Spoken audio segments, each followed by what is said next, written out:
Құдағидың алдында әбден ұятқа қалдырды. Оқиға. Құдайдың берген 5 перзентін өсірдік. Шал ертеректе кетті. Шама-шарқым келгенше асырап тәрбие беріп өсірдім. Бірақ бір анадан ала да құла да туады деген рас екен. Үлкен екі қызымның арасы бір жас. Екеуі кішкентайынан тетеу өсті. Біреуіне киім әперіп, екіншісін кейінге қалдырсаң, үйде қырғын топалаң болатын. Осы сендерді бауыр деп кім айтады? Ит пен мысық сияқтысыңдар деп ұрсушы едім. Шынында да екеуі бір сөзге келмей шарт-пұрт кететін. Үлкенім деп әпкесі, кішімін деп сіңілісі қоймайды. Арасына түсе беріп шаршаушы едім. Өсе келе бақталастықтары бір шама азайған сияқты болды. Себебі екеуі екі мектепте оқыды. Екі бөлек университетке оқуға түсті. Таңертең кетіп, кешке бірақ көретін болғасын бұрынғыдай шапылдасудан құлақ тыныш қалған. Сөйтіп жүргенде үлкен қызым тұрмысқа шығатынын айтты. Оқуын бітіріп, мамандығы бойынша жұмыс істеп, нанын жегізіп қойғасын аяғына тұсау болғанымыз жарамас деп өзінің сүйген жігітіне ұзаттық. Обалы не керек? Қызымның барған жері жақсы боп шықты. Құдағиым да, күйеу балам да дәл өзім армандағандай адамдар екен. Тура мен сияқты екі қыз, 3 ұл тәрбиелеп отыр. Қызымды өз қыздарынан кем көрмей мақтауын асырып отырады. Үлкен қызымның қазір 2 баласы бар. Үлкен үйді тербетіп, тірлігін игеріп кетті. Мендегі мәселе екінші қызым. Негізі теттейінен екеуінің керісіп, шексіп қалуына осы қызымның қырсықтығы себеп болатын. Бір басына жетерлік мінезі бар өзінің. Тірлікке сәл салақтау, еркек шоралау еді өзі. Ойпырмай, осы қыз қандай жерге келін болар екен, деп іште ойымдап жүруші едім. Сол қызымды жақында жігіті алып қашып кетті. Мама, үйге 2 кісі келіп тұр, самалды алып қашып кетіпті, деп балам звондағанда жұмыста едім.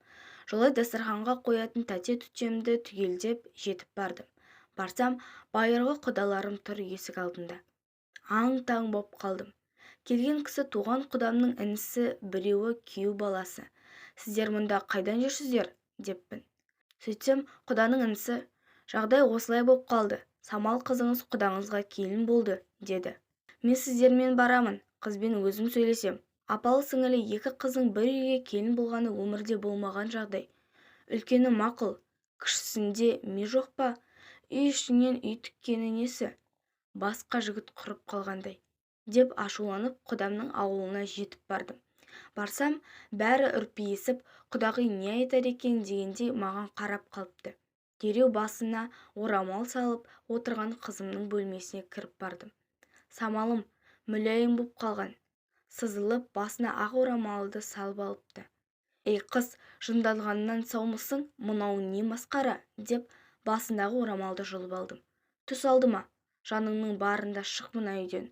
Ұят-ай, мына құдалардан ұялмай қалай келдің, деп жылап жібердім. Сөйтсем, қызым сасар емес. Мама, менде артқа қайтатын шанс жоқ. Біз Бағдәулетпен болып қойдық.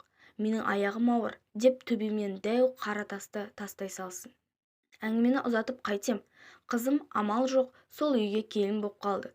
Құдаларым да аяғы ауыр дегенді естігесін үндей алмады. Беташарын өткізіп, тойын істеп берді. Қазір 2 қызым абысын ажын боп бір үйде тұрып жатыр. Баяғы ырду-дұрду қайта басталды. Сен енді баяғы ерке тотай емессің. Етек-жеңіңді жинап жүр. Әпкеңе көмектес деп жайда қатты да айтып көрдім. Тыңдамайды. Істеп жүрген тірлігі еді ғой. Не бопты? Ары қарай жалғастыра берсе.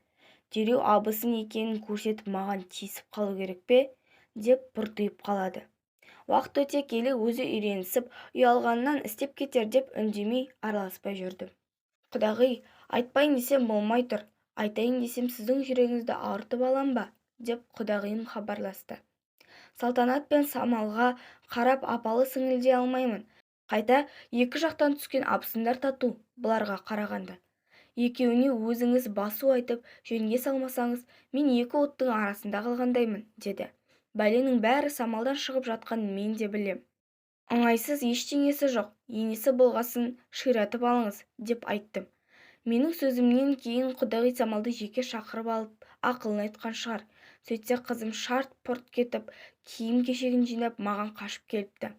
Ажырасам деп бұлданып отыр. Ол үйде бәрі салтанатты сыйлайды, мен адам емеспін, бәрі тиісе береді дейді. Қарап отырып қан қысымым басыма шапты. Қалай келсең солай кет, мен сені сол үйге зорлап берген жоқпын деп айқайладым.